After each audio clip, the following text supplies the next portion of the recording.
দোস্ত, তোমরা যারা আজকে 365 দিনে কোনোদিন খোদার ফজরের নামাজ পড়লা না, তিনি যদি বলে ফেলে যে নাফরমান আর কোনোদিন তোরে আমি সেজদা দিতে দেব না, তোর কোন আব্বাই সেজদা দেওয়াইবে তোরে?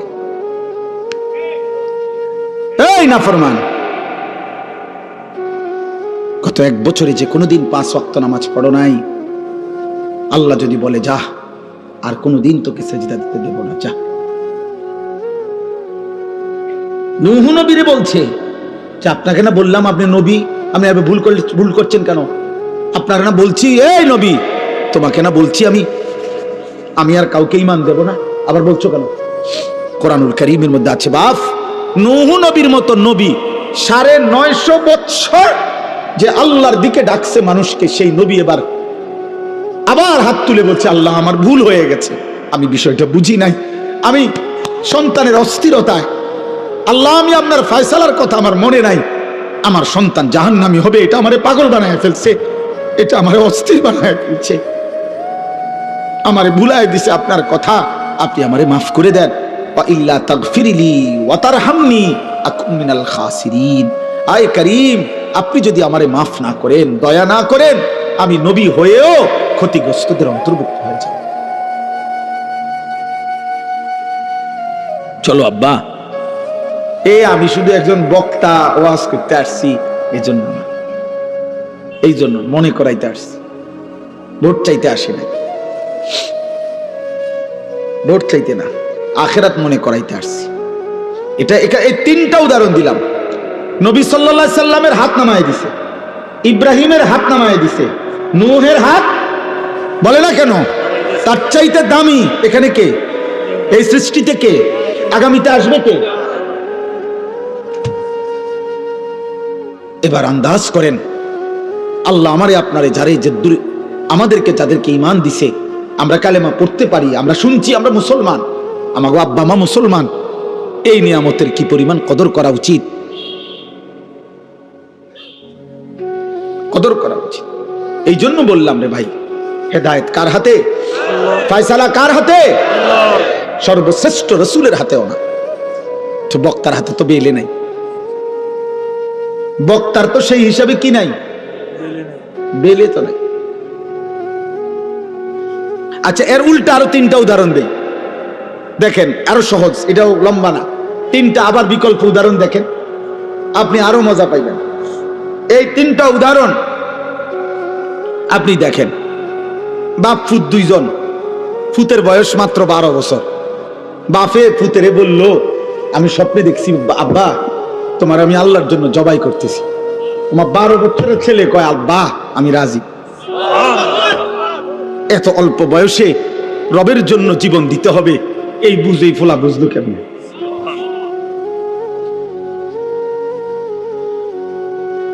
আল্লাহ বলছে দেখো তো, এবার ইব্রাহিম আবার ইসমাইল, আমি আল্লাহ 2 জনকেই পূর্ণ ঈমানওয়ালা বানায় দিলাম, এটাও আমার ফয়সালা।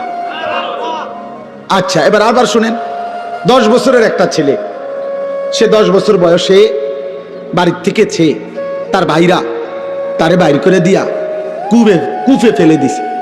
সে 10 বছর বয়সেই বাবার থেকে বিচ্ছিন্ন, মার থেকে বিচ্ছিন্ন, এরপরে একটা বাজারে কৃতদাসের মতো বিক্রি হয়েছে।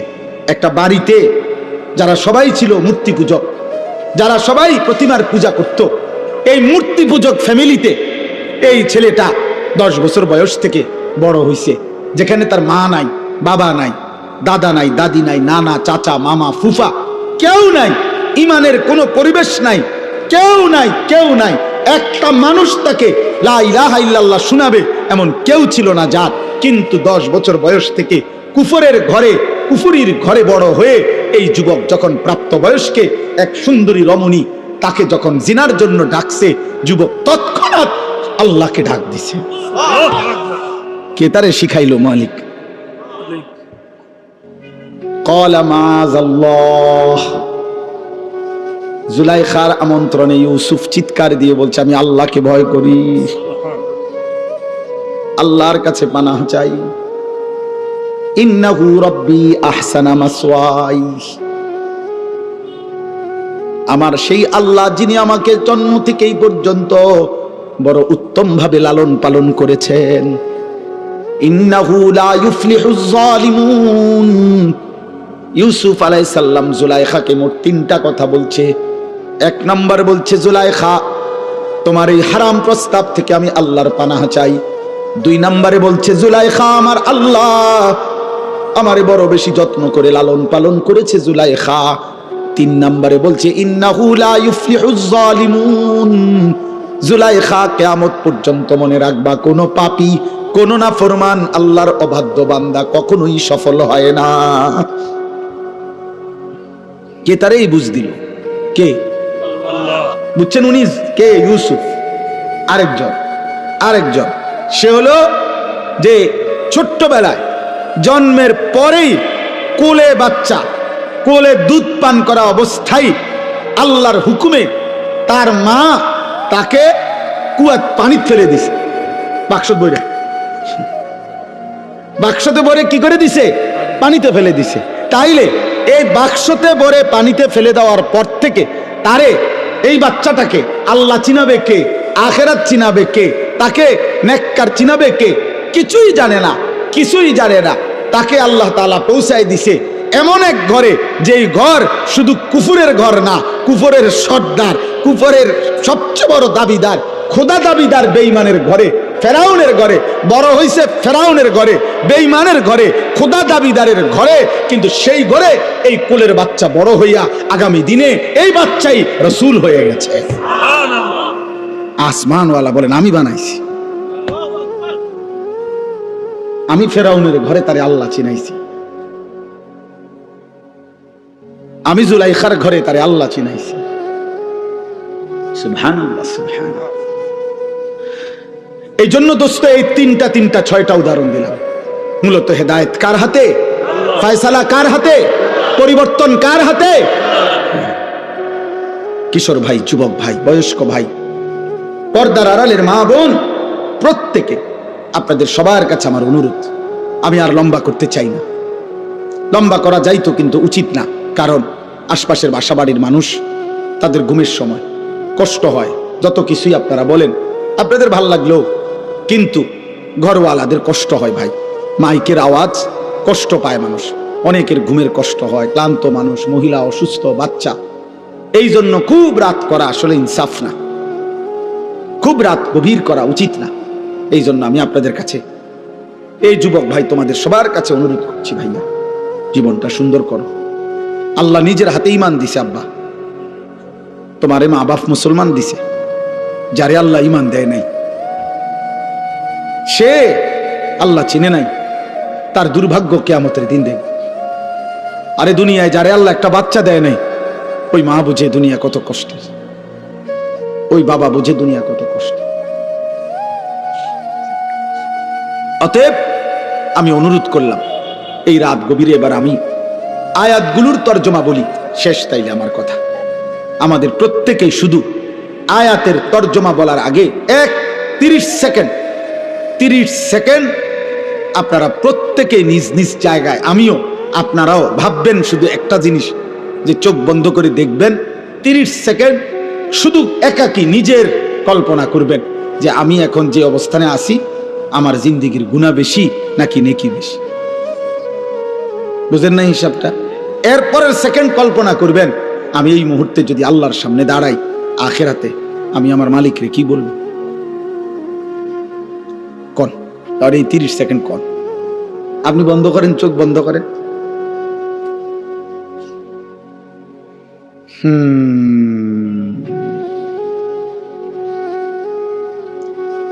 বলেন, কি মনে হয় বাপ, গুনাহ বেশি না নেকি বেশি? রবের সামনে দাঁড়াইলে কি বলবে? কেমনি জবাব দিবেন? ওয়াকিফুহুম ইন্নাহুম মাসউলুন।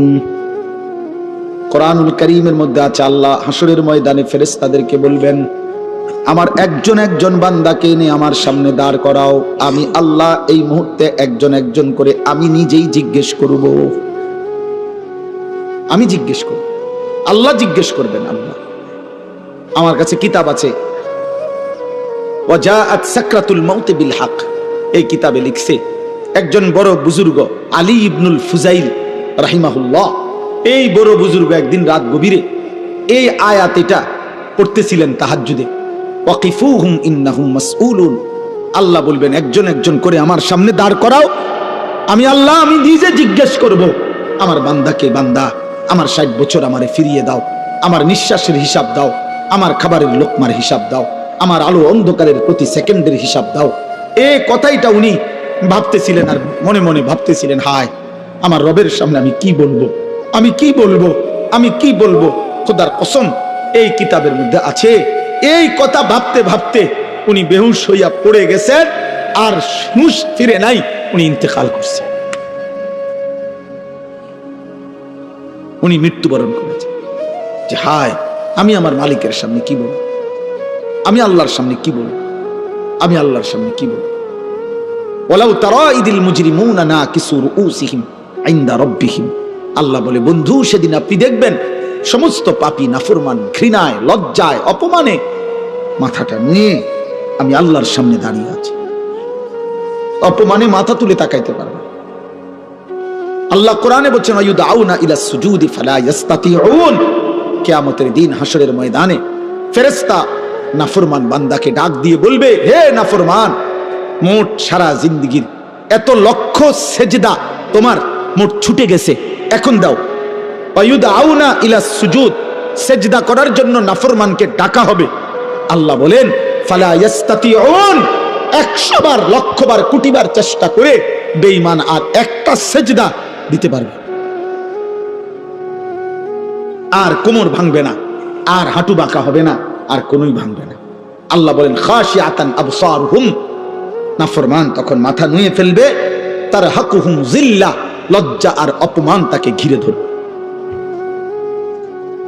দোস্ত তোমরা তো মনে করছো টেলিভিশনের খবর যদি তোমাদের এতটা বিশ্বাস হয়, সমবয়সী বন্ধুর কথা, নাটকের কথা, সিনেমার কথা, গায়িকার কথা, অ্যাডভার্টাইজের কথা, চ্যানেলের খবরের কথা, তো আসমানওয়ালার কথা আমার বিশ্বাস হবে না কেন? মুহাম্মদ আরবি সাল্লাল্লাহু আলাইহি সাল্লামের কথা আমাদের বিশ্বাস হবে না কেন বলে? এই জন্য আমি প্রত্যেকটা কিশোর যুবককে খুব মনোযোগ দিয়ে তোমরা ভাই শুনতেছো, মাশাআল্লাহ, আল্লাহ তোমাদেরকে বসার মধ্যে বরকত দান করেন। আমার নওজোয়ান, তোমার জন্য তুমি ভালো হও, তোমার জন্য তুমি ভালো হও। তুমি নষ্ট হলে, চরিত্রহীন হলে এই পৃথিবী তোমার মনে রাখবে না। কোন পাপী, কোন অসভ্য, কোন চরিত্রহীন, কোন লম্পট, কোন বেহায়া, কোন নাফরমানকে পৃথিবী শ্রদ্ধার সাথে ভালোবাসি স্মরণ করেন, স্মরণ করেন। আরে আব্বা, আমি প্রত্যেক দিন বলি, ফেরাউন এই নামে পৃথিবীর মানুষ কোন কুত্তার নামও রাখে না, নমরুদ এই নামে পৃথিবী কোন কুত্তার নামও রাখে না, আবু জাহেল এই নামে পৃথিবীর মানুষ কোন কুত্তার নামও রাখে না, আবু লাহাব এই নামে পৃথিবীর মানুষ কোন কুত্তার নামও রাখে না। কিন্তু সেই বেলাল, যাকে উত্তপ্ত বালুর মধ্যে বুকে চাপা দিয়া, পাথর চাপা দিয়া রাখছে, যে একটা কৃতদাস ছিল, যে একটা হাবশি কালো গোলাম ছিল, যে মদিনার মধ্যে মক্কায় যার নিজস্ব বাড়িঘর ছিল না, সেই বেলাল আল্লাহকে রাজি খুশি করছে। আজ কোটি কোটি ইমানদারের সন্তানের নাম বেলাল। বেলাল।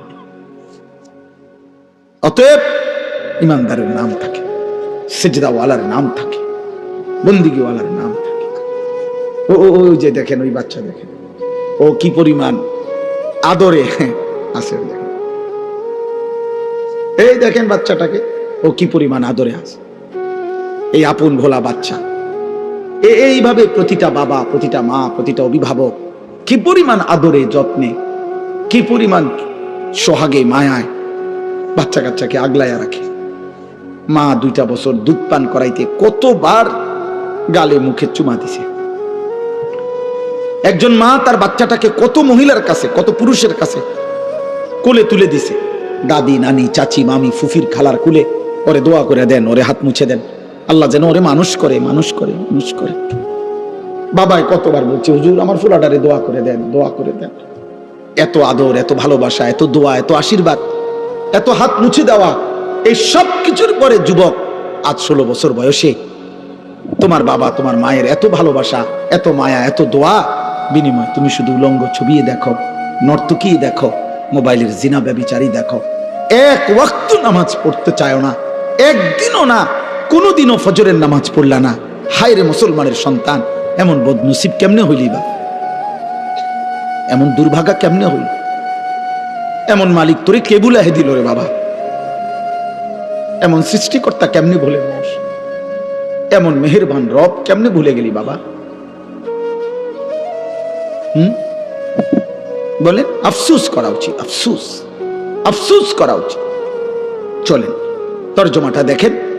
এই তর্জমার অর্থ হলো, যেই কোনো বান্দা জীবনের শেষ মৃত্যুর পূর্ব পর্যন্ত গড়গড়া মৃত্যুর একটা যন্ত্রণা আছে, মৃত্যুর একটা শেষ নিঃশ্বাস টানা আছে। মানুষ শেষ টাইমে আজরাইল আসার পূর্ব মুহূর্তে সাকরাতুল মউত, মৃত্যুর যন্ত্রণা শুরু হয়, তখন মানুষ নিঃশ্বাস টানে। এটারে মরণের নিঃশ্বাস বলে। যারা বিবেকবান সচেতন ওরা বুঝে যে উনি আর টিকবে না, উনি আর থাকবে না। এই নিঃশ্বাস, শেষ নিঃশ্বাস টানার আগ পর্যন্ত, সাকরাতুল মউত আগ পর্যন্ত, গড়গড়া মৃত্যুর যন্ত্রণা আসার আগ পর্যন্ত আল্লাহ রসুল শুনাইছেন, আল্লাহ বলে দিছেন, বান্দা এর পূর্ব পর্যন্ত তুমি যদি কোনো একদিন কোনো সময় তোমার মনে পড়ে তোমার পুরা হায়াত তুমি ভুল করছো, গুনাহ করছো, নাফরমানি বেশি করেছো, তো ঠিক যখনই মনে পড়বে কোনো দিকে না দৌড়াইয়া আমি আল্লাহর কাছে আইসো। ঠিক যখনই আসবা আমার কাছে শুধু তিনটা কাজ করবা। তুমি দিল দিয়া বলবা আমি গুনাহ ছেড়ে দিলাম, আর করব না, ওয়াদা দিলাম, আমি মাওলা লজ্জিত, মাফ চাইলাম। আল্লাহ বলে তিনটা যদি অন্তর দিয়া বাস্তবিক অর্থে আমারে বুঝাইয়া বলতে পারো, আমি রব কসম করে বললাম আসমান পর্যন্ত ছোঁয়া গুনাহ আমি মাফ করে দেব। তুমি আইসো আমার কাছে, যেদিনই মনে পড়বে তোমার, যেদিনই ভুল বুঝবে তুমি বান্দা, আমার কাছে আইসো, কারো কাছে যাইও না। কুল ইয়া ইবাদিয়াল্লাযীনা আসরাফু আলা আনফুসিহিম, এই যে সূরা জুমার 39 নম্বর সূরা 24 নম্বর পারার 53 নম্বর আয়াত। এই আয়াতটা, এটা অর্থ কোরআনুল কারীমে আল্লাহর মহানুভবতা, আল্লাহর মাগফিরাত, আল্লাহর দয়া, মায়া, রহমত, আল্লাহ তাআলার উদারতার সবচেয়ে শ্রেষ্ঠ আয়াত এই আয়াত। তাফসীরে আছে, হযরত আব্দুল্লাহ ইবনে মাসউদ বলছেন, আল্লাহ নবীর কাছে কিছু লোক এসে বলছিল, হে মুহাম্মদ, তাফসীরে কুরতুবিতে আছে, আমরা কালেমা পড়তে চাই, কিন্তু তুমি কি জানো মুহাম্মদ আমাদের গুনাহ কি পরিমাণ? বলছে মানে? কয় মুহাম্মদ, চুরি কি পরিমাণ করছি আমরা হিসাব নাই, জিনা করেছি কি পরিমাণ হিসাব নাই, মিথ্যা বলেছি কি পরিমাণ হিসাব, পান করেছি কি পরিমাণ হিসাব নাই, ব্যভিচার করেছি কি পরিমাণ হিসাব নাই, খুন করেছি কি পরিমাণ হিসাব নাই। মুহাম্মদ, প্রতিটা গুনার কোনো কুল কিনারা নাই, হিসাব নাই। মুহাম্মদ, তোমার আল্লাহকে একবার জিজ্ঞাসা করো, আমরা তো শুধু শিরিক করি নাই, বরং এই পরিমাণ গুনাহ করছি যে জীবনটা শেষ করে দিছি। এখন তোমার আল্লাহকে বলো উনি কি পরিমাণ মাফ করবে, উনি কদ্দুর মাফ করতে পারবে, ওনারে জিজ্ঞাসা করো। আল্লাহ তাআলা তখন এই আয়াত নাজিল করে বলছে, কুল, হে নবী আপনি বলুন, ইয়া ইবাদিয়াল্লাযীনা আসরাফু আলা আনফুসিহিম, হে আমার বান্দারা, তোমরা যারা তোমাদের পুরা জীবন গুনার উপরে শেষ করে ফেলেছ, লা তাকনাতু মির রাহমাতিল্লাহ, তবুও তোমরা আমি আল্লাহর রহমত থেকে নিরাশ হইও না, আমার কাছেই আসো, অন্যদিকে যেও না। ইন্নাল্লাহা ইয়াগফিরুয যুনুবা জামিআ, আমি আল্লাহ ওয়াদা দিলাম নিশ্চয়ই আল্লাহ সমস্ত গুনাহ একসাথে মাফ করে দিবেন। কুফর সব মাফ, শিরিক সব মাফ, কবিরা সব মাফ, সব মাফ, সব মাফ, সব মাফ। তুমি আমার কাছে আইসো না, আমার কাছে। ইন্নাহু হুয়াল গফুরুর রহিম, আল্লাহ বলে কেন মাফ করব না বান্দা? তুমি জানো না আমি গফুর, সব ক্ষমা আমার কাছে, আমি রাহিম, সব মায়া আমার কাছে, সব ক্ষমা আমার কাছে, সব মায়া আমার কাছে বান্দা, আমি গফুর, আমি রাহিম। তাহলে এখানে আল্লাহ উত্তর দিচ্ছেন, গুনাহ, পাপ, অপরাধ যে পরিমাণই হোক আল্লাহ কি করে দিবে? বলেন না কি করে দিবে? এখন শর্ত হইল, প্রশ্ন হইল কি করতে হবে? বলেন কি করতে হবে? এই পরের আয়াতে এখানেই শোনেন, আল্লাহ বলছেন 54 নম্বর আয়াতে, ওয়া আনিবু ইলা রাব্বিকুম, 1 নম্বর কাজ তোমরা তোমাদের রবের নিকট তওবা করো। আনিবু আই তুবু আই ইরজিউ, তোমরা তোমাদের রবের কাছে ফিরে আসো।